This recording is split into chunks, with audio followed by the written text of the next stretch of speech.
Boa noite. Vamos dar continuidade no nosso estudo.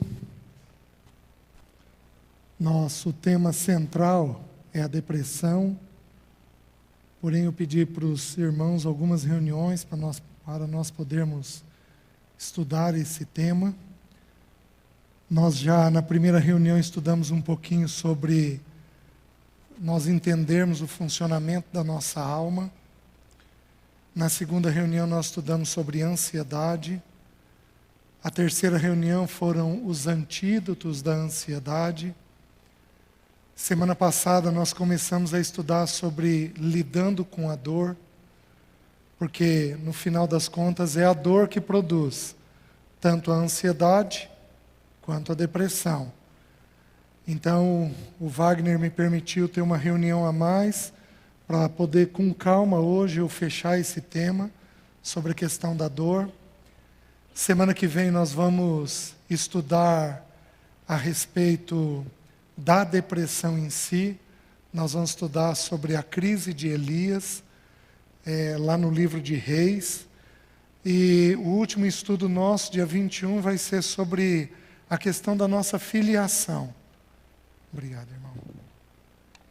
Que é onde nós resolvemos em definitivo os problemas da nossa alma.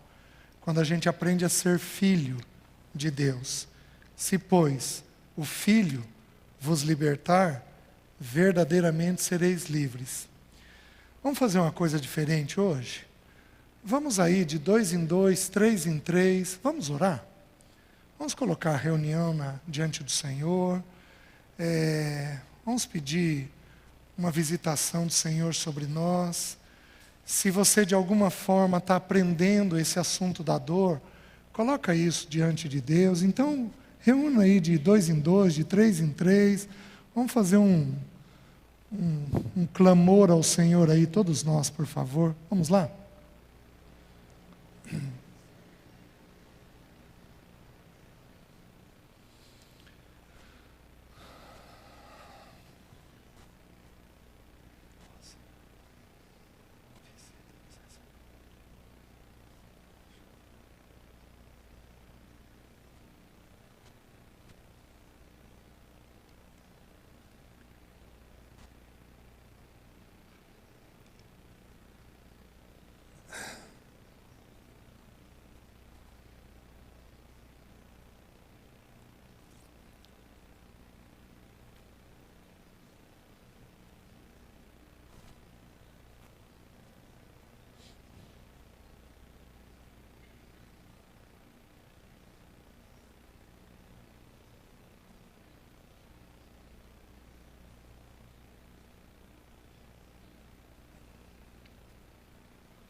Oh, Espírito de Deus, ajuda-nos. Ajuda-nos, Senhor.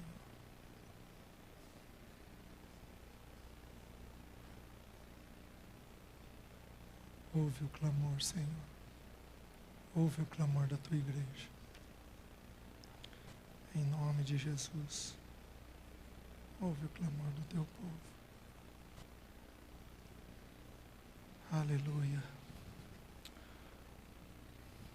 Aleluia.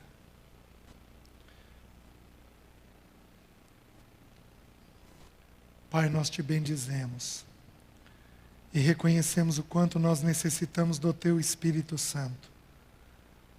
Senhor, toma-nos pela Tua mão, Tua bendita mão, Tua mão de um Pai, e conduz-nos por esse tema.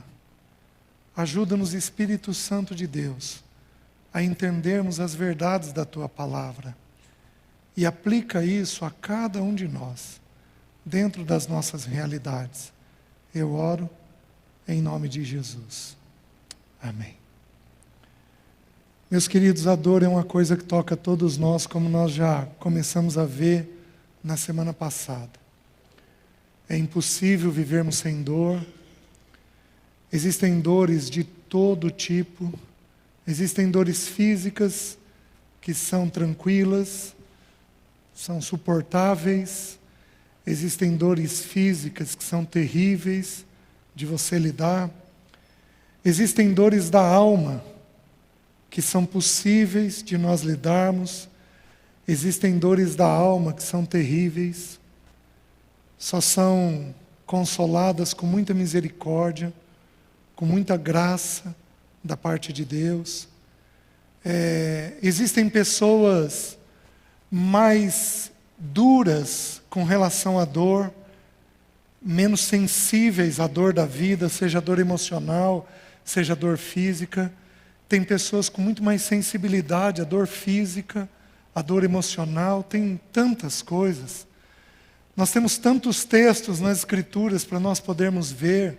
Esse é um assunto vasto, por isso você já vai me desculpando aí se porventura ficar uma ou outra coisa em aberta, simplesmente porque o tempo não é possível da gente fechar todos os textos. E a Bíblia fala, nós vimos na semana passada, a Bíblia fala sobre a graça e a soberania de Deus, sobre a maneira pela qual Deus cuida da sua terra. Deus não tem prazer em fazer as pessoas dessa terra sofrerem. O livro de Lamentações, capítulo 3, diz assim, que o Senhor não aflige, nem entristece de bom grado os filhos dos homens. A dor não é prazerosa para Deus, porém a dor é necessária para Deus. É um pouco diferente a perspectiva. Deus não tem prazer na dor, porém, Ele tem a permissão. Nós recebemos da parte dEle o cuidado e nós não podemos sofrer sem que Ele o permita. Ele o permite. Como nós vimos visando um fim proveitoso, Deus é soberano sobre essa terra. E não há nenhuma dor vivida nessa terra que Deus não possa tirar um bem daquilo. Nós vamos avançar um pouco mais nisso hoje. A Bíblia diz, mas com muitos textos, com muita vastidão nas Escrituras, que Deus é soberano sobre todas as coisas. Ele cuida e Ele protege todas as coisas. Todas as pessoas. Deus então tem o controle pleno. E a Bíblia diz 3 coisas a respeito de Deus. A Bíblia diz muitas, mas põe 3 em destaque. Deus é amor, Ele usa o verbo ser. Deus é amor. Deus é fiel. E Deus é luz. Essas 3 coisas recebem um destaque sobre o caráter de Deus, de quem Deus é. Então essas 3 coisas recebem um destaque maior de quem Deus é. Deus não pode afligir a nossa vida sem amor. Ele não pode afligir a nossa vida sem amor, porque vai contra a natureza dele. Você pode não ver, porque você está dolorido. E acreditem, a dor é um péssimo juiz. Vocês são jovens. Você está num grupo de amigos, conversando, e você está com vamos usar as meninas aqui, uma cólica menstrual, muito forte. E você está ali, mas você está numa cólica terrível. Você tem um bom ouvido para ouvir a conversa? Não. Você consegue rir das brincadeiras que fazem? Não. Por quê? Porque você está com dor. A dor é um péssimo juiz. Quando sofremos, temos uma tendência natural de distorcer os fatos e de não vermos aquele que é o nosso cuidador de um jeito adequado. Então, ao sofrermos em demasia, nossa visão fica distorcida. Por quê? Porque a dor é um péssimo juiz. Por isso que os homens não deveriam julgar as coisas na sua família com dores, com dívida, com fome. Isso é uma coisa comum de homem. Experimenta conversar um assunto sério com um homem com fome. Ele está com a dor da fome, ele quer comer, ele não tem cabeça para julgar o assunto. É uma regra tão simples que a gente aplica de forma vasta na vida. Então, Deus, a Bíblia põe em destaque essas três coisas, que Deus é amor, Ele não pode te afligir sem amor. Não deixe a sua dor distorcer esse fato. A segunda coisa, Ele é fiel. Nós vamos olhar algo a respeito disso hoje ainda. Ou seja, Ele não pode permitir uma dor sem uma fidelidade a você. O que é uma fidelidade? Ele tem um propósito naquela dor. Ele sabe o que está fazendo com você. Ele sabe onde está te levando. Ele sabe o que Ele quer tirar de você e o que Ele quer acrescentar à sua vida através daquela dor. A última coisa, Ele é luz. Na dor, nós temos uma revelação de nós mesmos diferente. Por isso que o salmista, no Salmo 119, diz assim: foi-me bom ter passado pela aflição, para que aprendesse os teus decretos. Ele está dizendo assim: eu recebi luz a respeito de quem eu sou, quando eu passei pela aflição. Então o nosso olhar tem que ser um olhar segundo as Escrituras para esse tema. Semana passada nós vimos algumas coisas, e eu preciso fechar elas para mostrar as três dores do Senhor. Nós vimos que a dor entrou nesse mundo por causa do pecado. Deus não tinha intento de pôr a dor, porém Ele teve a permissão de fazer com que a dor entrasse. Por quê? Porque Deus plantou a árvore da vida, para que Adão comesse da árvore da vida. E na rebeldia dele, de Adão, Adão comeu da árvore do conhecimento do bem e do mal. Teve lá a permissão de Deus. Então a dor entrou por causa do pecado. Cessando o pecado, cessa a dor. Segunda coisa que nós vimos, é impossível vivermos sem termos algum tipo de dor. Meus queridos, a vida de nenhum de nós é perfeita. Às vezes você vai bem financeiramente e tem um problema emocional dentro de casa. Às vezes você vai bem profissionalmente e tem uma dificuldade familiar com pai ou mãe. Às vezes você vai ter um casamento excepcional e pode ter um filho que por um motivo ou outro se afastou de você e do Senhor. Todos nós temos dores. Todos nós temos dores. A vida de nenhum de nós é perfeita. Perfeita no sentido de plena. Nós temos alguns momentos de oásis nessa vida, em que parece que tudo está em ordem. Porém, o básico da nossa vida, o cotidiano da nossa vida, ainda é de um deserto. Então, o segundo princípio, é impossível vivermos sem termos algum tipo de dor. O terceiro princípio, toda dor que nós passamos está sob o controle de Deus. Ninguém passa uma dor maior do que Deus permitiria. Ninguém. Dizer isso é dizer que Deus seria perverso. E Deus não é perverso. Uma pessoa que impinge uma dor demasiada é uma pessoa maldosa, perversa.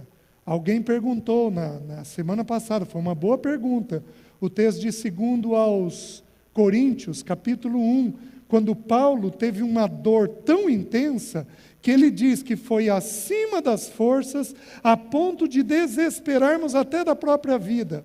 E aí nós temos que lembrar, todos os assuntos na Bíblia complexos, nós temos que olhar todos os textos. Então Paulo usa ali, obviamente, uma força de expressão. Até porque, para toda dor que nós vivemos, nós recebemos o socorro da parte de Deus, para suportarmos e vivermos aquela dor.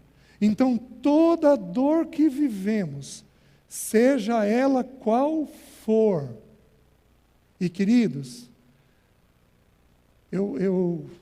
de vez em quando eu digo, onde eu reúno ou na minha casa, que eu me considero um privilegiado, porque eu basicamente lido com dor, e eu vejo Deus visitando as pessoas nas dores.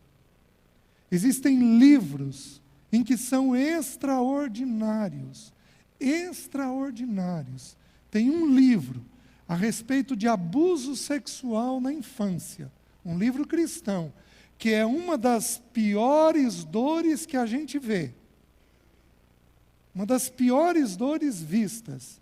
Essa mulher, em particular, criou um ministério voltado a cuidar de mulheres abusadas ao longo da vida. Uma coisa impressionante. Um livro que a gente lê e é impressionante a maneira de ver como Deus pega uma dor e é capaz de usar aquela dor na vida de outras pessoas. Já vou tocar nesse tema. Então, a dor está sempre sobre o controle de Deus, sempre. Ele provê o que é necessário para nós resolvermos aquela dor dentro de nós. Nós precisamos nos lembrar sempre que Ele faz a ferida. Vocês lembram? Porém, Ele mesmo a cura. Ele fez essa promessa.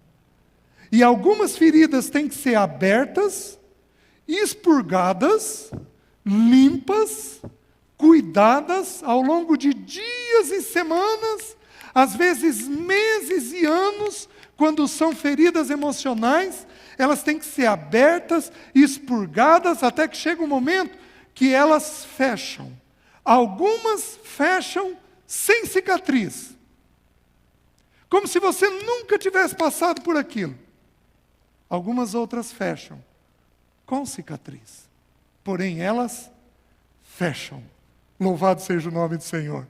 Aquele mesmo que fere é o mesmo que cura, que limpa, que restaura e que promove uma vida nova através daquela dor.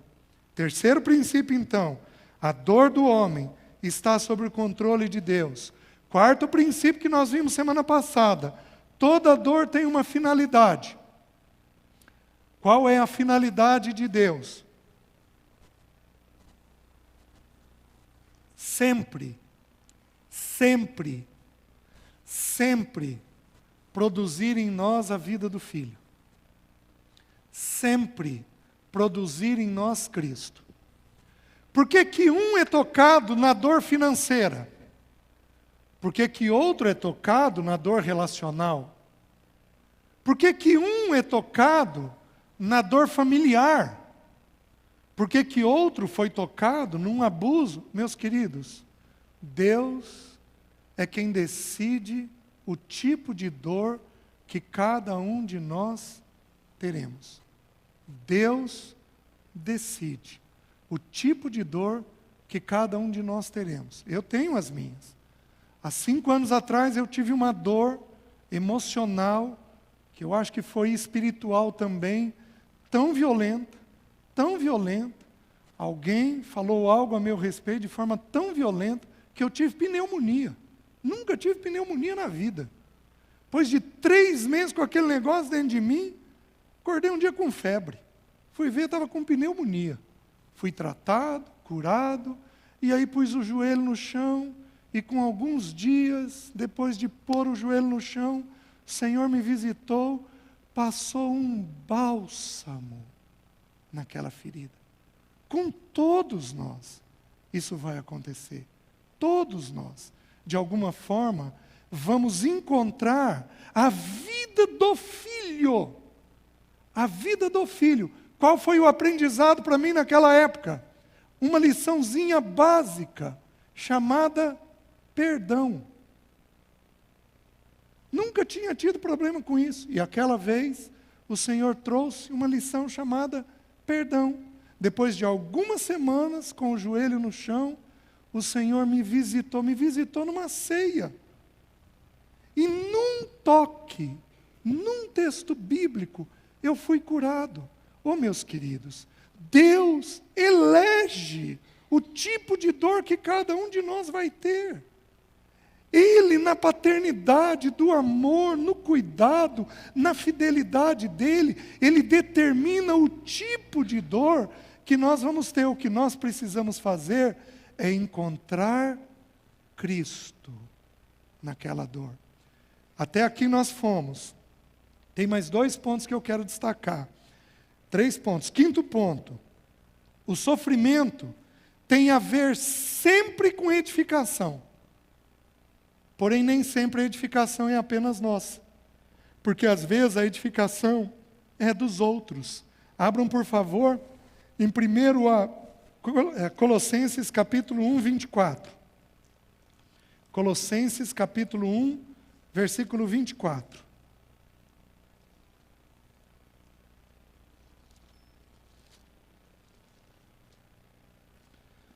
O que eu falei agora para os irmãos? Qual o princípio?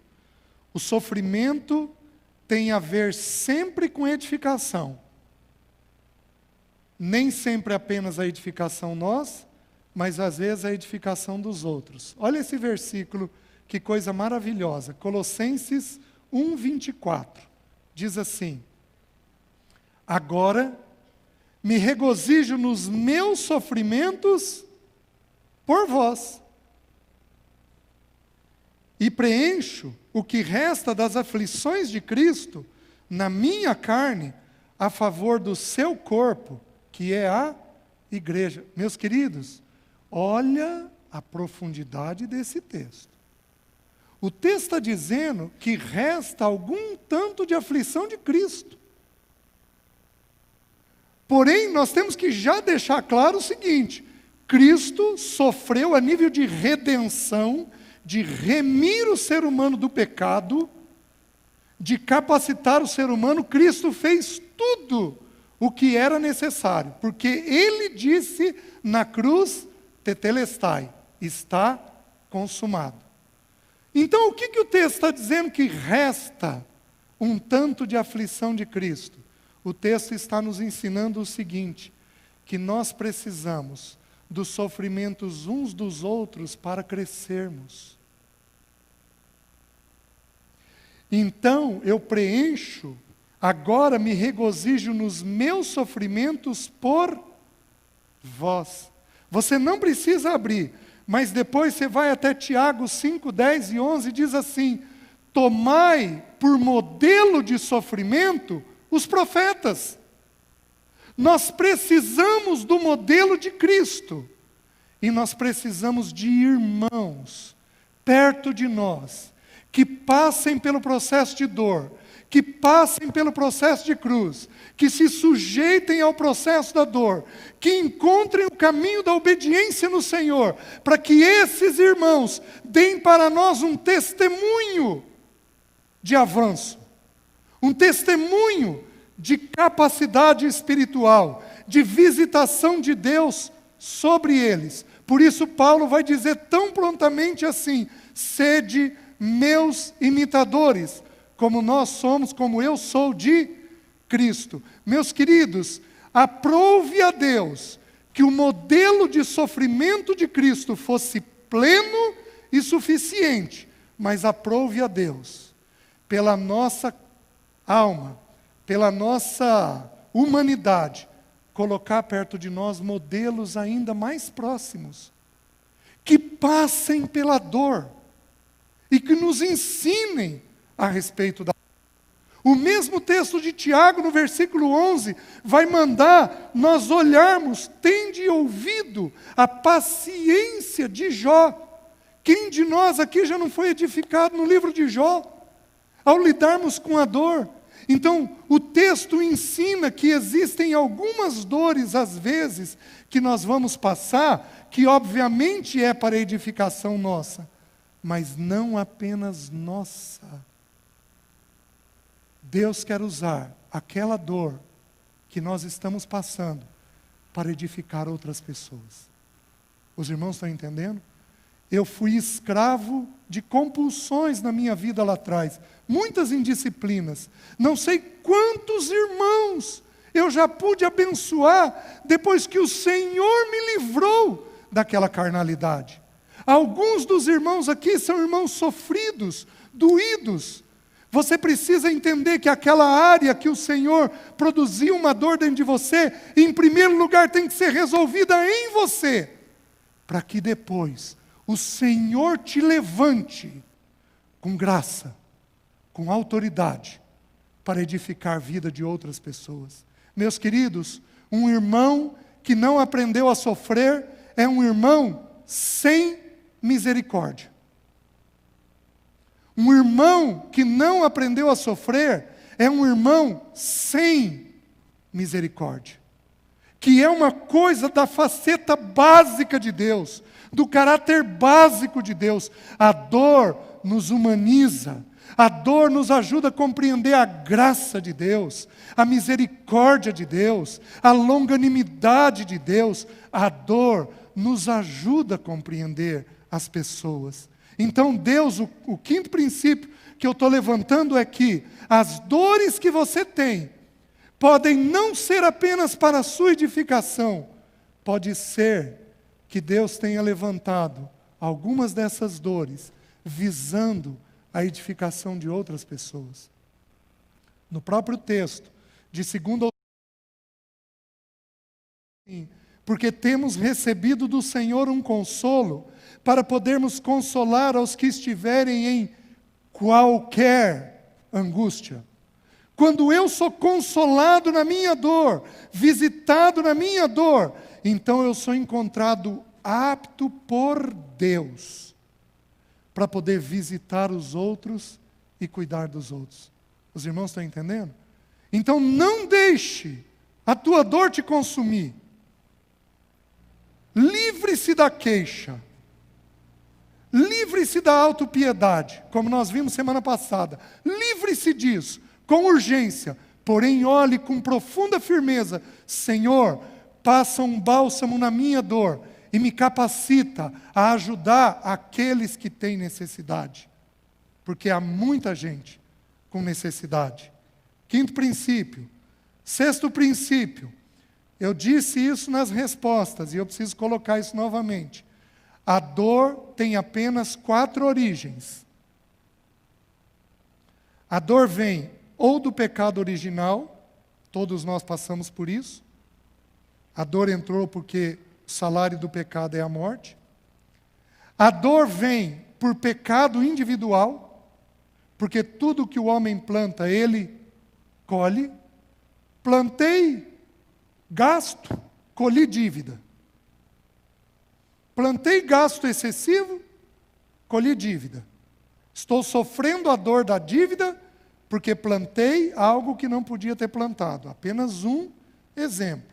Então, o segundo lugar de onde provém a dor provém dos nossos pecados. Terceiro lugar de onde pode provir a dor provém dos pecados de quem está perto de nós. Eu não sei se eu disse aqui semana passada, talvez eu tenha dito, mas eu vou repetir, eu tentei me lembrar e não consegui hoje. Quando o sacerdote ia oferecer um pecado por todo o povo, na nação de Israel, ele oferecia um cordeiro. Então o pecado de todo o povo valia quanto? Um cordeiro. Um novilho, desculpem. Quando ele ofereceu o sacrifício pelo pecado dele, ele oferecia quanto? Um novilho. Acho que eu falei semana passada, né? Isso retrata o quê? Que um líder pode fazer cair uma nação inteira. Os irmãos estão entendendo? Por isso o pecado dele, de um líder, merece um sacrifício igual ao do sacrifício de uma nação inteira. Então, se alguém perto de você pecar, todos que estiverem perto de você vão colher. Vou dar um exemplo. Um homem adultera. Quem sofre? Ele, a esposa, e se vier a público, os filhos. Por o pecado de um, esposa e filhos estão sofrendo. Então, o pecado pode vir de pessoas que estão perto de nós. E, em último lugar, o pecado pode vir o sofrimento pode vir de Deus. Você pega uma criança pequena que nasce com um problema congênito. Vou dar um exemplo bíblico. Em João 9, o Senhor está andando e ele vê um cego de nascença. E os discípulos imediatamente viram e dizem assim: Senhor, quem que pecou? Ele ou seus pais? Eles têm que achar um culpado. Ele ou seus pais que pecaram? E Jesus responde: nem ele, nem seus pais. Porém, isso aconteceu para que se manifeste nele as obras de Deus. Um propósito divino naquela dor. Manifestar os propósitos de Deus. Então, tem algumas dores que vêm de Deus. Um cuidado que nós temos que ter, queridos. Quem aconselha cai nisso. Eu já caí uma centena de vezes, pelo menos, ou muito mais. Quem aconselha cai nisso. Quando tem uma dor, cuidado para não achar um culpado. Porque a tendência da gente gosta de achar culpado. E nem sempre é um culpado.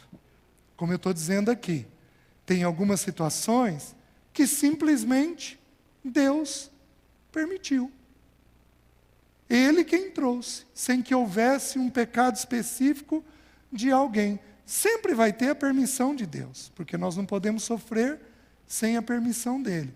Porém, cuidado para não achar um culpado. Esse não é o propósito. O propósito é identificarmos a dor e resolvermos a dor. Ainda que nós tenhamos que nos afastar de uma ou de outra pessoa. Mas o alvo nosso não é achar culpados. O alvo nosso é resolver a dor diante de Deus. Certo? Última coisa. Haverá um dia em que não teremos mais dores. Amém? Nossa! Vamos lá de novo. Amém? Isso! Isso merece um assim seja. Senhor, cumpre logo isso. Maranata, Senhor, vem nos buscar mesmo. Por quê? Porque haverá um dia em que essa dor que nós temos será encerrada aqui. Abram em Apocalipse, capítulo 21. Versículo 3 e 4. Vamos começar no 1. Diz assim: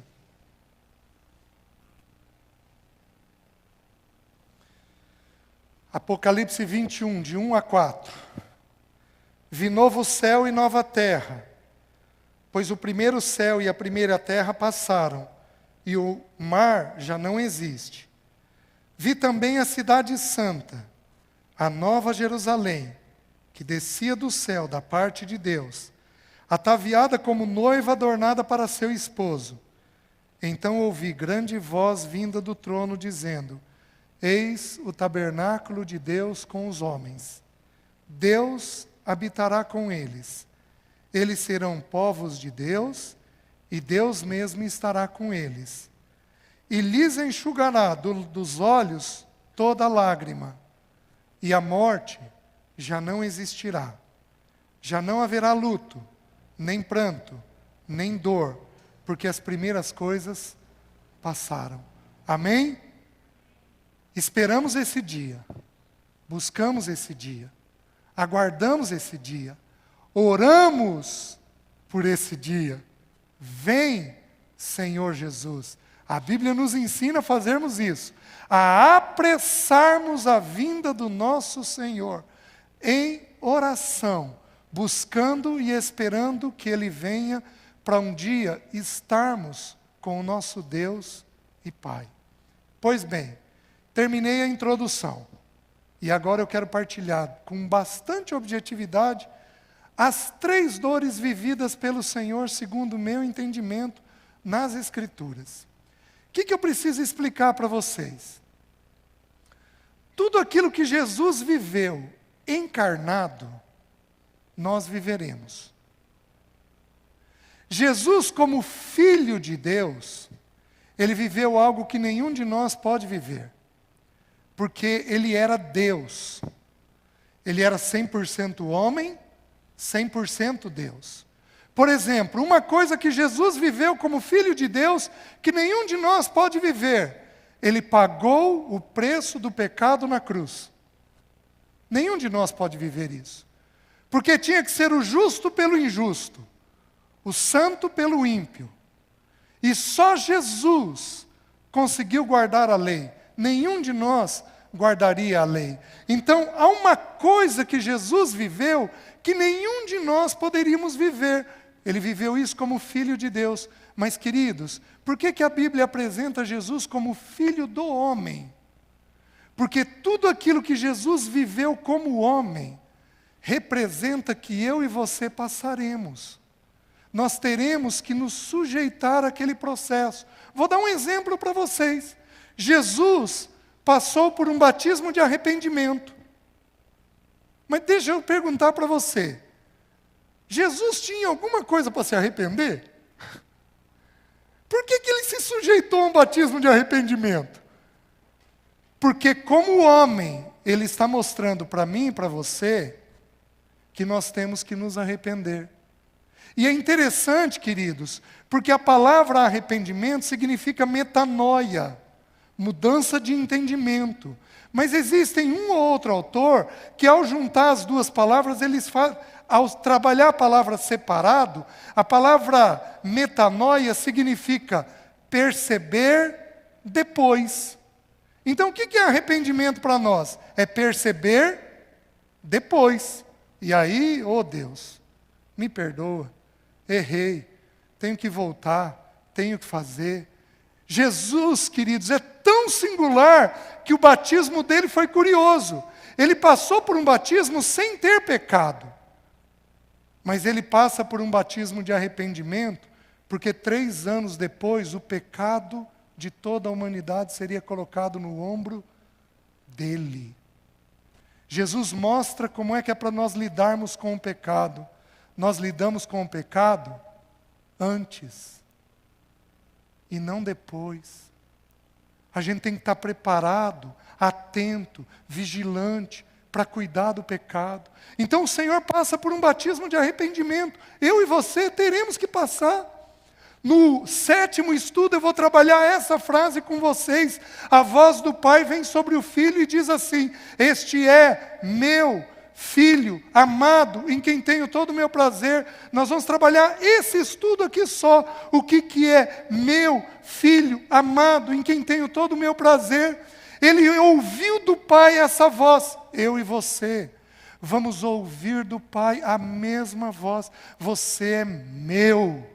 Ninguém tasca a mão em você. Você é meu. Eu fiz uma aliança com você. Eu sou fiel. Você pode ser infiel, mas eu sou fiel. Eu vou te pegar e te levar até o final daquilo que eu determinei que eu te levaria. Ele faz isso conosco. A mesma voz que veio sobre ele vai vir sobre nós. Jesus é tomado pelo Espírito e é levado ao deserto para ser tentado pelo diabo. Eu e você passaremos por um deserto, por tentações. Tudo que o Filho viveu, o Filho do homem viveu, eu e você vamos viver. Ele passou por um Getsêmani, nós vamos viver. Ele passou por uma cruz, nós vamos passar. Não a cruz do Filho de Deus. Aquela nós não temos condições. Só um poderia ter expiado a humanidade. Só um poderia ter resolvido o pecado. Porém, eu e você teremos que passar pela cruz. Em qual sentido? Pensem comigo. Por que Jesus foi para a cruz? Jesus foi para a cruz para salvar a humanidade do pecado. Ou, numa palavra mais clara, para salvar todos aqueles que ele intentaria salvar do pecado. Quem queria salvar a humanidade do pecado? Deus Pai. Então a cruz significa o quê? A cruz para o Filho significa a vontade do Pai. O que significa tomarmos a nossa cruz? Significa tomarmos sobre nós a vontade do Pai. Deus quer que você namore aquela pessoa? Pode namorar. Deus não quer? Não é a vontade do Pai. tome a cruz. Deus quer que você compre aquele objeto? Pode comprar. Deus não quer? Não compre, porque não é a vontade do Pai. Então, eu e você passaremos por um batismo de arrependimento, por um deserto, eu e você passaremos por um Getsemane, eu e você passaremos por uma cruz, eu e você passaremos por isso. Por quê? Porque como filho do homem, ele é a excelência da criação. Ele é tudo aquilo que Adão não foi. Ele viveu a plenitude daquilo que é para eu e você vivermos. Ele olhou o ser humano do jeito que nós devemos olhar. Ele tocou o ser humano do jeito que nós devemos tocar. Ele falou com o ser humano do jeito que eu e você temos que falar. Ele calou com o ser humano do jeito que eu e você devemos calar. Então ele é a excelência da criação. Porém, deixa eu dizer uma coisa para você, querido. A Bíblia põe 3 coisas em destaque nas dores do Senhor. E eu quero colocar essas 3 coisas em destaque para vocês. São 3 dores que todos nós passaremos. Abram em Isaías 53. A primeira dor. A dor do desprezo e da rejeição.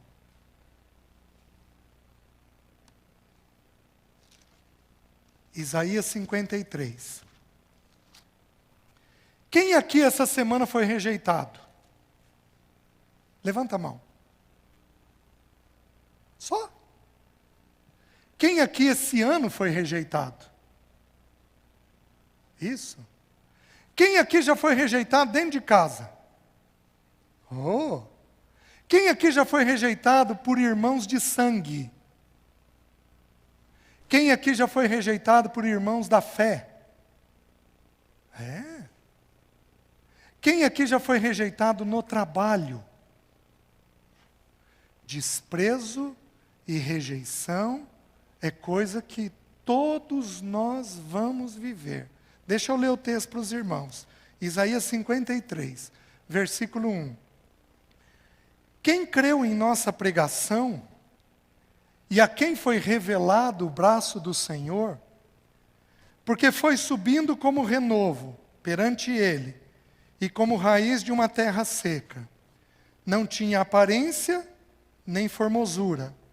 Olhámo-lo, e nenhuma beleza havia que nos agradasse.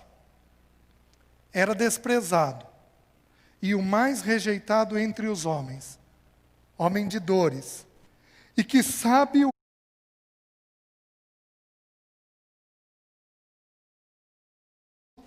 era desprezado, e dele não fizemos caso. O texto é claro. Ele está dizendo assim, foi desprezado, era desprezado e rejeitado. Homem de dores. Não dá para ser mais claro que isso. A dor nossa vem pelo quê? Por desprezo e rejeição. Não levanta a mão. Mas tem alguém que nunca se sentiu desprezado ou rejeitado? Eu acho que deve ser meio difícil. Mas eu gostaria de conhecer alguém assim. Porque, como Jesus viveu, todos nós viveremos. Você pode não se permitir sentir, mas não quer dizer que você não foi. O que é o desprezo e a rejeição? Deixa-me mostrar para vocês. Desprezo significa menosprezo ou desdém. Você é colocado ao lado como se não tivesse importância. O que é rejeição? Rejeitado é abstinente, no grego, no hebraico, desculpe, transitório, fugaz, carente. Tem gente aqui que é carente? Levanta a mão. Os carentes vão se sentir rejeitados e desprezados. Tem gente aqui que é medroso? Levanta a mão. O medroso se sente abandonado, vai se sentir rejeitado e desprezado. O desprezo e a rejeição é uma dor que dói na alma. É uma dor que nos leva a ter comportamentos de fuga. Alguns aqui podem comer mais. Alguns aqui podem ser irritados em demasia. Sabe por quê? Porque estão se sentindo rejeitados e desprezados. Alguns, não é comum nos jovens, mas os adultos que estão me ouvindo vão me entender muito bem. Alguns adultos compram coisas que eles não precisam. Sabe por quê? Para não se sentirem rejeitados e desprezados. Eles buscam ser alguém. Eles buscam ter alguma coisa. Eles buscam títulos, coisas, porque a rejeição e o desprezo dói profundamente neles. Alguns dos pais de vocês aqui, os pais que estão me ouvindo, prestem atenção nisso. Alguns dos pais de vocês aqui não se contentam com as notas medianas de vocês. Querem 9 e 10, 9 e 10, 9 e 10. Sabem por quê? Porque entendem que vocês e eles serão rejeitados e desprezados se vocês não forem os melhores. O desprezo e a rejeição adoece, e adoece gravemente. Alguns dos jovens aqui já decidiram não vir na reunião. Por quê? Para não se sentirem rejeitados e desprezados. A rejeição e o desprezo nos coloca com comportamentos de muita proteção. Tentamos nos proteger de tudo quanto é forma possível e imaginária, para não nos sentirmos rejeitados e desprezados. Olha que interessante. O texto diz assim a respeito do nosso Senhor Jesus: veio para o que era seus, e os seus não o receberam. João capítulo 1. Quem foi que rejeitou o Senhor em primeiro lugar? A família de Israel. A nação de Israel rejeitou a pessoa dele. O Senhor foi rejeitado na nação de Israel ao ter vindo. Mas não apenas na nação de Israel. Você quer ver uma coisa impressionante? Quando você estuda o livro de João, em João capítulo 7, os irmãos de Jesus, um pouquinho antes, os irmãos de Jesus tentaram mandar prender ele, porque diziam que ele estava meio que fora de si. Rapaz, você é meio louco. Vamos te hospitalizar no hospital psiquiátrico? Qual seria o teu sentimento se a família tua dissesse algo a teu respeito? Que você é doente, não bate bem, que você é meio louco? Isso se alguns de nós já não ouvimos isso, ou já não pensamos isso. O Senhor Jesus teve isso dos irmãos de sangue dele. Ele teve uma rejeição enorme da nação e da família. Ele teve uma rejeição enorme da cidade de Nazaré, porque no primeiro sermão dele em Nazaré, o povo virou e perguntou: mas quem que é ele? Ele não é filho de José? Não estão aqui a sua mãe e os seus irmãos? Quem que é ele para nos falar essa coisa? Levaram ele no alto do monte para tentar tirar ele de lá. A vida do nosso Senhor Jesus foi marcada pela dor da rejeição. E é tão interessante que a primeira coisa que rejeita, sabe o que é? O texto diz: quem creu em nossa pregação. Jesus falava e não encontrava quem acreditasse. Eu vou tirar a tua mentira. Porque se for mentira, não é para os outros acreditarem. Eu vou supor que você não mente. Tudo bem? Mas é duro ou não quando você fala uma coisa e as pessoas não te dão crédito? Não te dão valor?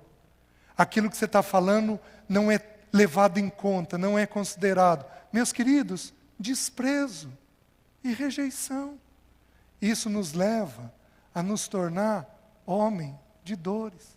E aí diz assim: quem creu em nossa pregação e a quem foi revelado o braço do Senhor. Meus queridos, o braço fala daquilo que nós fazemos. Quantas vezes fazemos e não temos um obrigado. Não temos um glória a Deus. Não temos um, oh meu filho, que legal isso que você fez.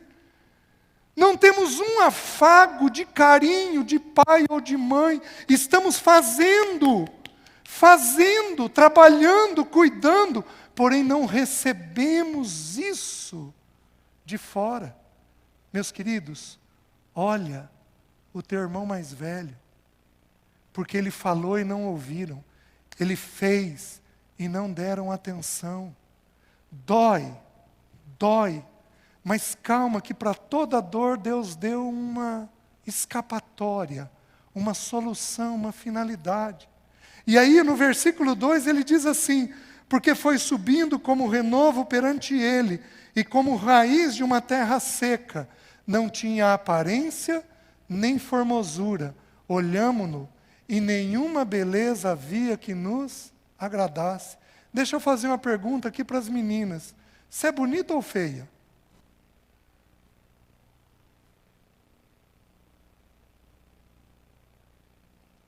Não tem nenhuma de vocês aqui que seja feia. Por que você acha que é? Alguém te trata como sendo? Não tinha aparência, nem formosura. O texto bíblico diz que Deus te fez de forma maravilhosa. Pode ter te feito baixinha, pode ter te feito alta, pode ter te feito esguia, pode ter te feito cheinha, pode ter te feito ágil de mente, pode ter te feito capaz com detalhes. Ele fez coisas maravilhosas dentro de você. Pais, como é que você não vê as coisas boas dos seus filhos? Eles precisam ouvir, porque tem. Jesus ouviu coisas ruins. Um irmão uma vez me falou que Jesus era tão comum, ele não tinha beleza, não tinha aparência, não tinha destaque. Ele era tão comum que para ser identificado no Getsêmani, Judas precisou beijá-lo. Jesus não tinha aparência, não tinha formosura, não tinha nada que o colocasse em destaque. Mas, meus queridos, isso pode produzir rejeição? Pode. Porém, Jesus ainda sabia quem ele era. Ele ainda tinha ecoando na mente dele: eu sou dele, ele é meu, eu sou do meu pai, e o meu pai é meu, eu sou filho, eu sou querido, eu sou amado.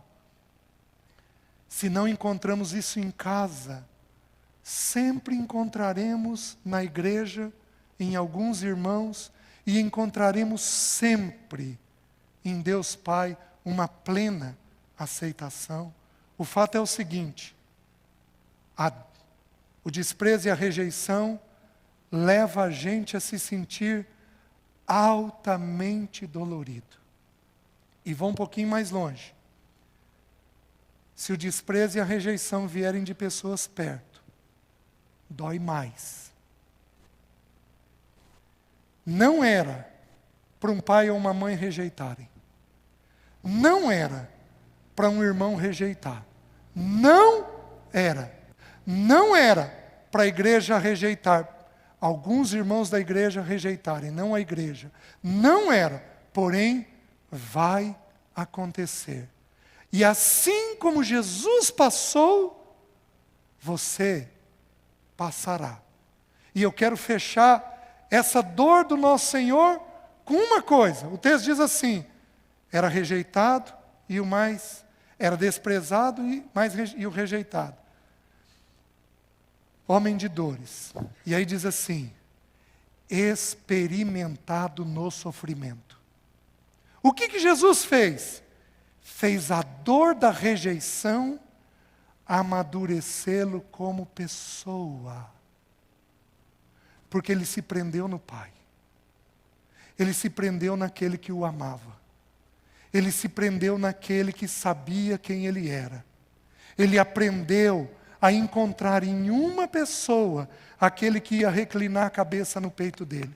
Ele aprendeu que ele próprio tinha que reclinar a cabeça no Pai, a cabeça dele no seio do Pai. Ninguém jamais viu a Deus, mas o Filho unigênito que está no seio do Pai é quem o revelou. Ele pôs a cabeça dele aqui, seio, esse osso frontal aqui. Aqui, Jesus repousava a cabeça dele.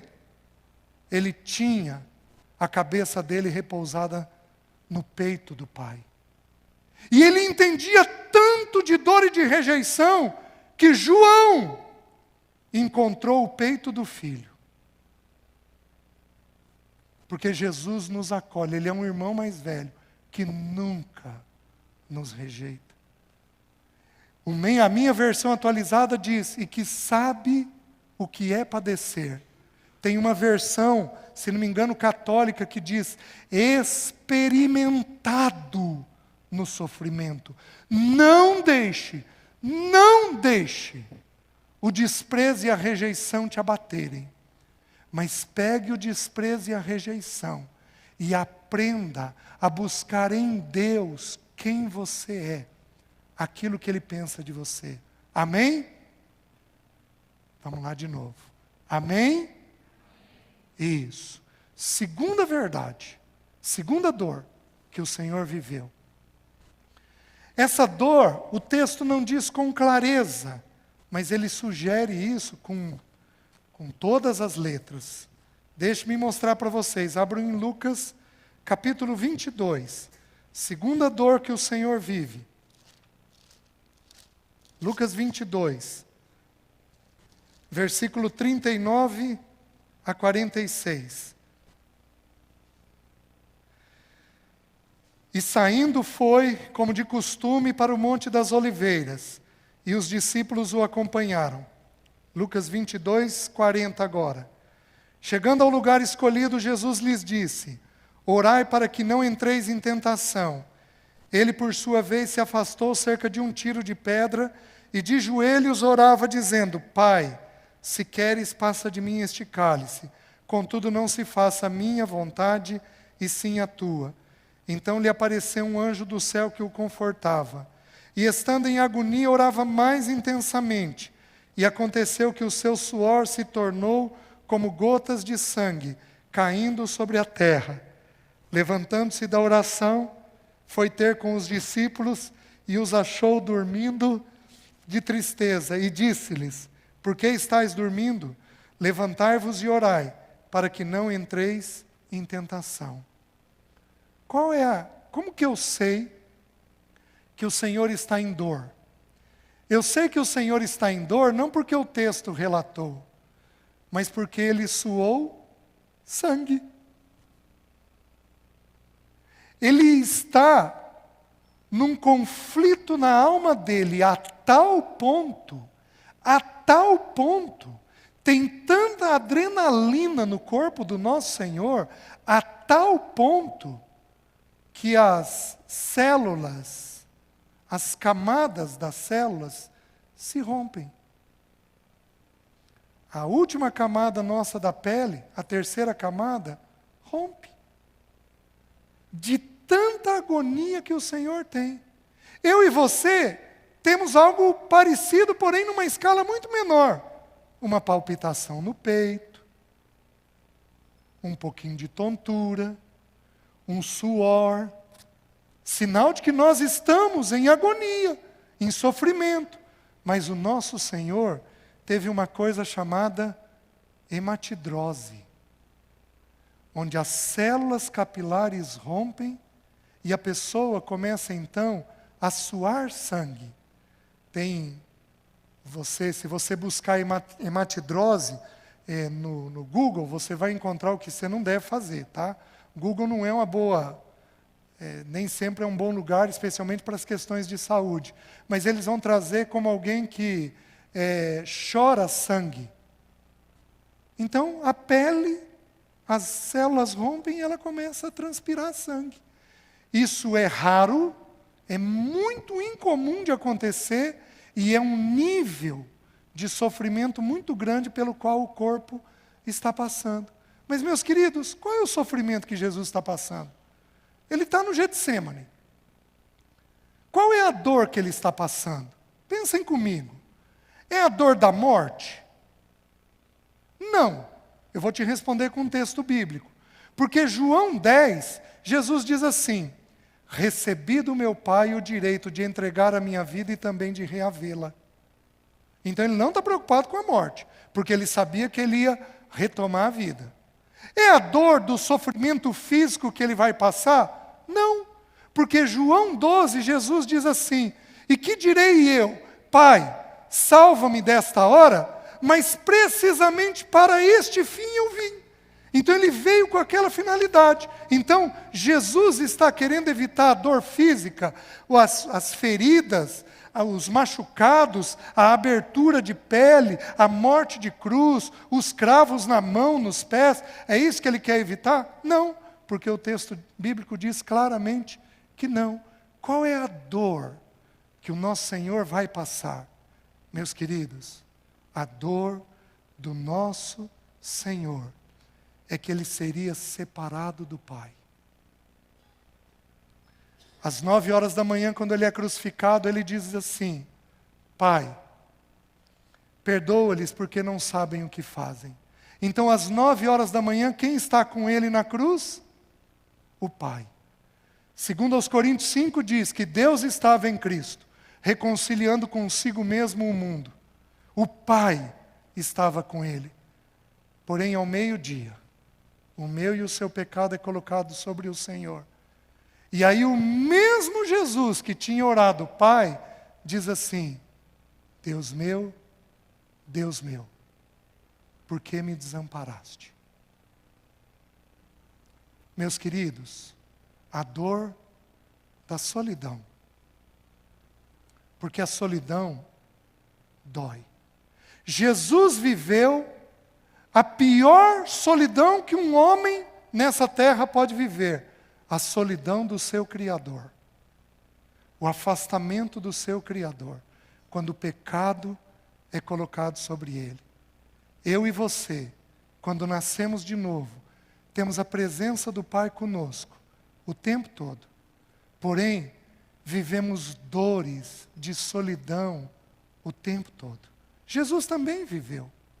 Jesus, ao ir ao Getsêmani, ele pede para 3 irem com ele.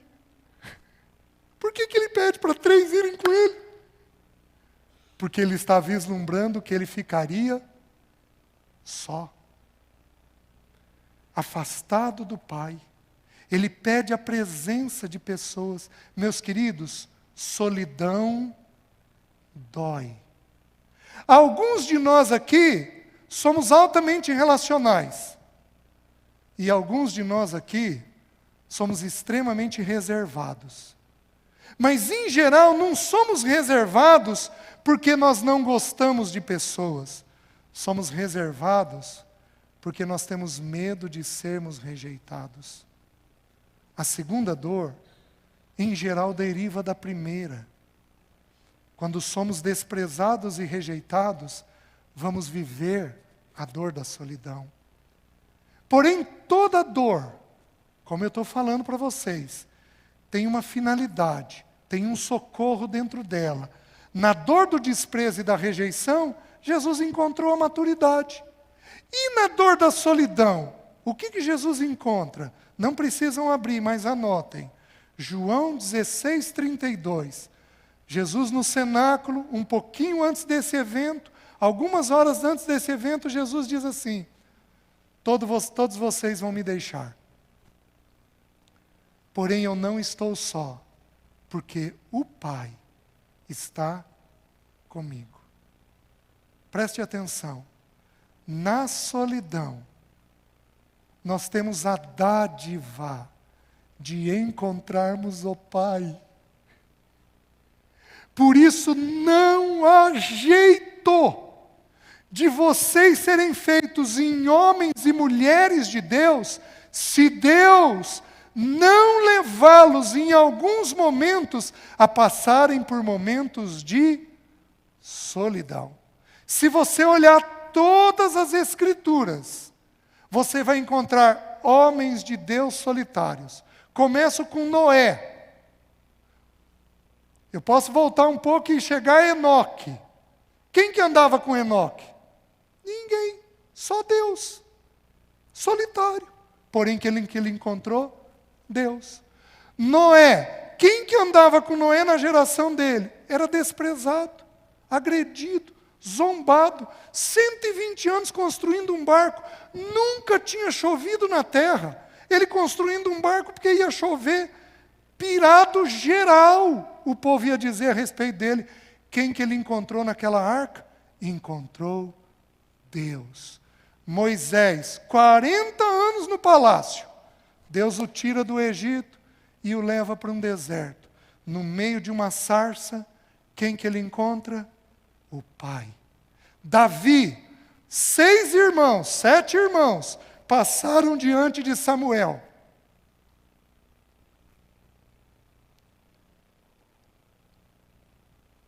Samuel diz, não ficou mais ninguém? O primeiro que passou, Samuel diz, certamente está perante mim o futuro rei de Israel. Alto, forte, soldado, valente. Não, não é ele.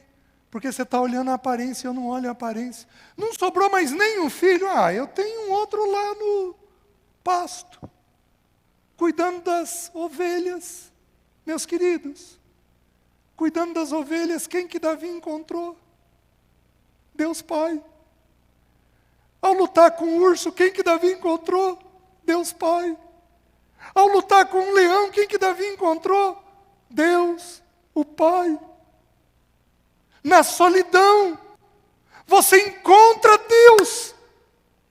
Por isso que não tema a solidão quando ela vier. Entenda que o Senhor está produzindo em você um processo de maturidade para você encontrar a figura de Deus Pai. Para você então abrir a Bíblia, ler ela e encontrar aquilo que Deus tem para você no meio daquela situação. Você está me entendendo? João 16:32. Todos vocês vão me deixar.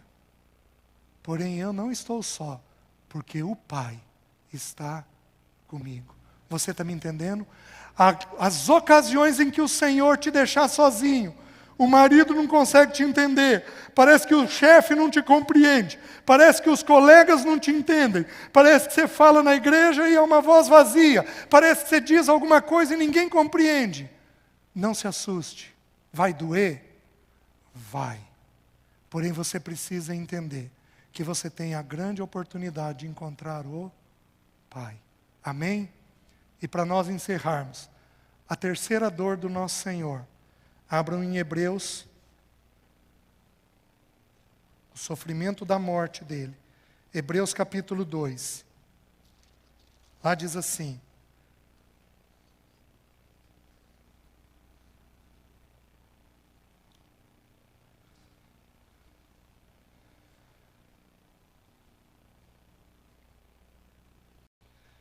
Temos, todavia, aquele que por um pouco tempo, tendo sido feito menor que os anjos, Jesus, por causa do sofrimento da morte, foi coroado de glória e de honra, para que pela graça de Deus provasse a morte por todo homem. Versículo 14. Visto, pois, que os filhos têm participação comum de carne e sangue, destes também ele igualmente participou, para que por sua morte destruísse aquele que tem o poder da morte, a saber, o pecado, o diabo, e livrasse todos que, pelo pavor da morte, estavam sujeitos à escravidão por toda a vida. Meus queridos, a morte é assustadora. A morte é terrível. A morte assusta todos nós, em vários momentos da vida. a perda de um ente querido, deixa eu ler para vocês uma frase do Swindoll. A morte é um fato da vida do qual é impossível escapar, a menos que o Senhor Jesus volte. A morte é implacável. Ela vem com frequência e sem aviso, e golpeia sem misericórdia.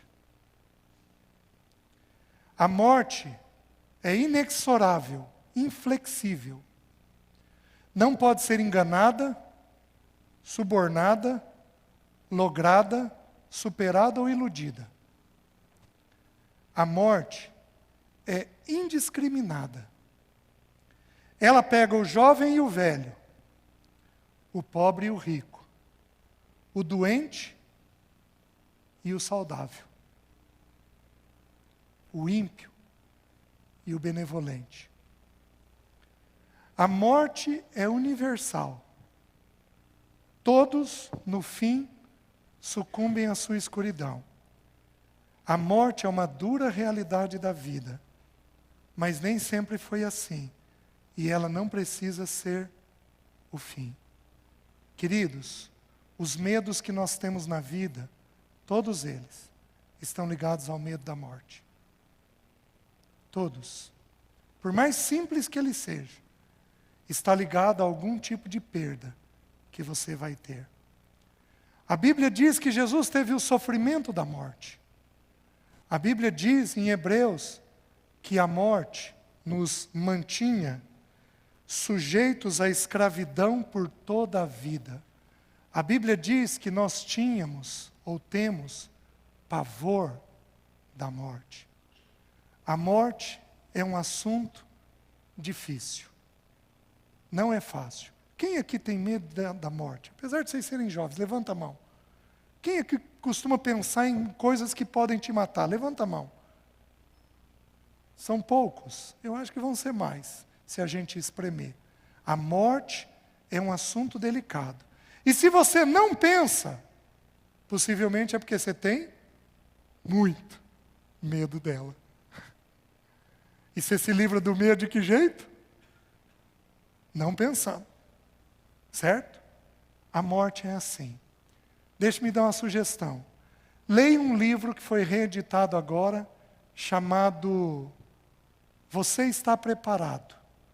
É o melhor compêndio sobre morte que eu já vi. É do Billy Graham. Foi reeditado pela Mundo Cristão. Pegue esse livro para ler. De tempo em tempo, eu leio este livro. Tem um capítulo sobre a morte de crianças, que todas as vezes que eu li, eu tive que pôr o joelho no chão.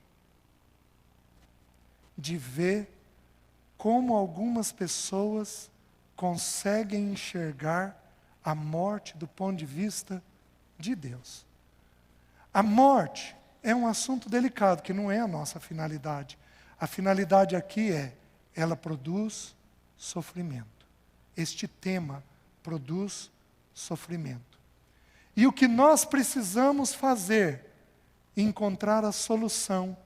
João, não precisam abrir, capítulo 11, versículo 25, Jesus diz assim: Eu sou a ressurreição e a vida. Se alguém crê em mim, ainda que esteja morto, viverá. Há um consolo para a morte. Qual consolo é? A pessoa do Senhor Jesus. Eu desconheço consolo para a morte fora de Jesus. Desconheço. Mas em Jesus há um santo e bendito consolo. Então, aprendamos a lidar com esses três assuntos: desprezo e rejeição, solidão e a morte. Amém? Vamos curvar nossas cabeças. Vamos orar. Senhor, tem profunda misericórdia de nós.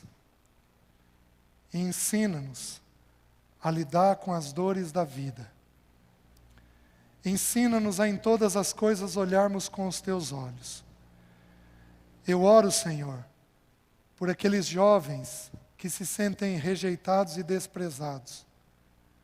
Eu oro pedindo que eles encontrem a maturidade nesse processo. Eu oro, Senhor, por aqueles que se sentem sós. E eu oro pedindo que eles encontrem a face do Pai.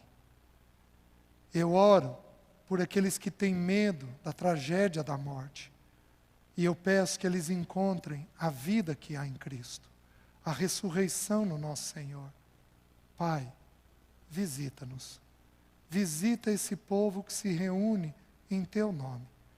Levanta jovens, maduros, fortes, para poderem viver tudo aquilo que eles precisam viver no Senhor.